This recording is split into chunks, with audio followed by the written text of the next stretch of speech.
ये रहे आपके सब प्रश्न पत्र। व्हाइटनर का उपयोग करना मना है। यदि किसी भी विद्यार्थी के पास हो तो कृपया मेरे पास जमा कर दें।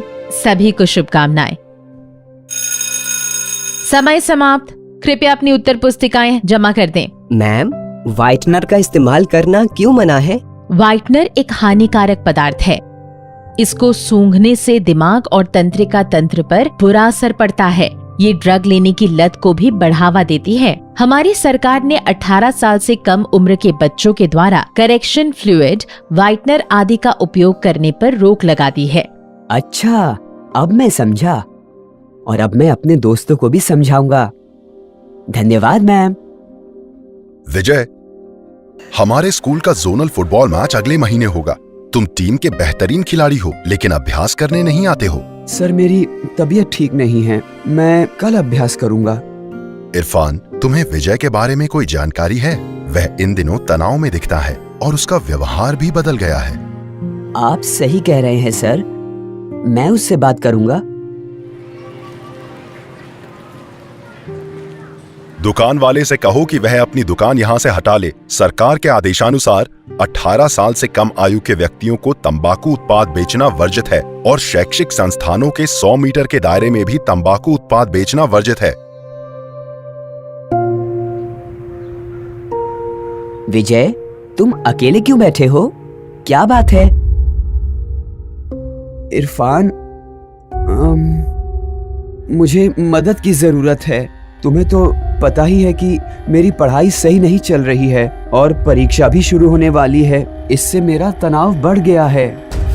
हाल में मेरी दोस्ती मेरे पड़ोस के कुछ बड़े लड़कों से हो गई है। कुछ दिन पहले उन्होंने मुझे तनाव दूर करने के लिए सिगरेट और कुछ पाउडर जैसी चीज दी थी। मैंने वो इस्तेमाल किया और अब उसकी लत लग गई है। वो लड़के मुझे घर से पैसे चुराने और उन्हें देने के लिए कहते हैं। ओहो विजय, ये तो खतरनाक है। मुझे लगता है हमें तुरंत तुम्हारे माता पिता से या टीचर से मदद लेनी चाहिए। धन्यवाद इरफान।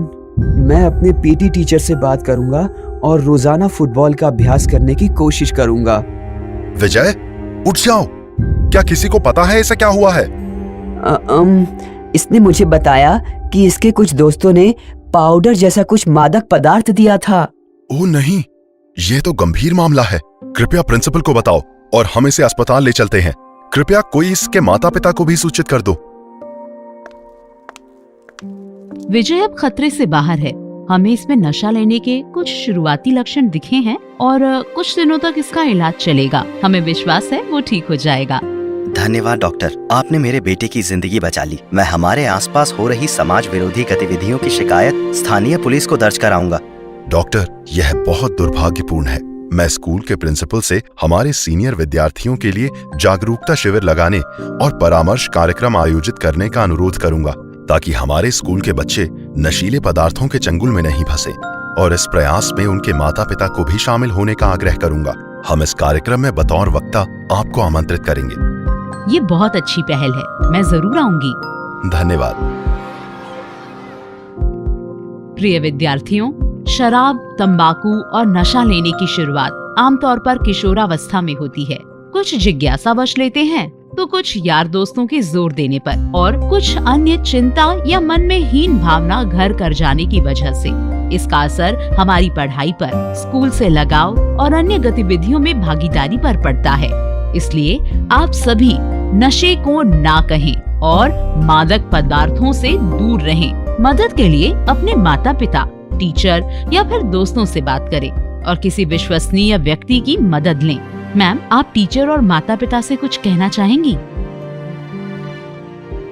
प्रिय शिक्षक और माता पिता, कृपया बच्चों से अपनापन बढ़ाएं और उनसे बात करें। इससे बच्चों का आत्मसम्मान और आत्मविश्वास बना रहेगा। कृपया उन्हें सामाजिक कामकाज में भाग लेने के लिए प्रोत्साहित करें। आइए हम सब मिलकर स्कूल को तंबाकू मुक्त रखने का संकल्प लें। धन्यवाद।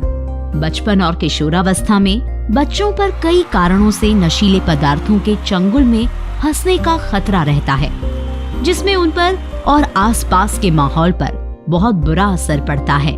नशीले पदार्थों का बच्चों के मानसिक एवं शारीरिक स्वास्थ्य और कुल मिलाकर उनकी खुशियों पर बहुत बुरा असर पड़ता है। इसलिए उनके माता पिता और शिक्षकों को चाहिए कि वे बच्चों को ज्ञान और कौशल प्रदान करें जो उनके आत्मसम्मान को बनाए रखने में सहायक होगा और उनमें जिम्मेदार नागरिक बनने की क्षमता का विकास करें। विद्यार्थियों को बुरी आदत में साथ देने वालों से दूर रहना चाहिए और जरूरत पड़ने पर अपने दोस्तों, शिक्षकों, माता पिता और किसी अन्य विश्वसनीय व्यक्तियों की मदद लेनी चाहिए। बच्चों, नशीले पदार्थों के खिलाफ इस जंग में आप अकेले नहीं हैं। यह हम सब की जिम्मेदारी है कि नशीले पदार्थों की रोकथाम और इस समस्या का निदान करें।